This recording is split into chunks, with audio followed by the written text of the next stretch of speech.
এই যে আমাদের বন পাগলার, হ্যাঁ আমাদের দরবারে বন পাগলার এই যে নতুন দেখুন বাস পাখি, নতুন অতিথি।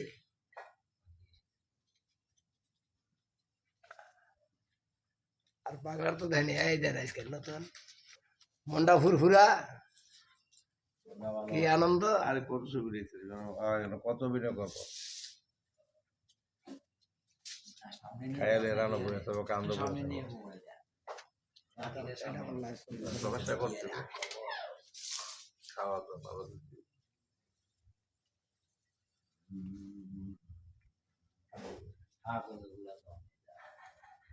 আরে মুখটার ভিতরে দেখি নি ভাই কোনটা যা যা দেখেন কমেন্টে জানাবেন। আমও যেমন তার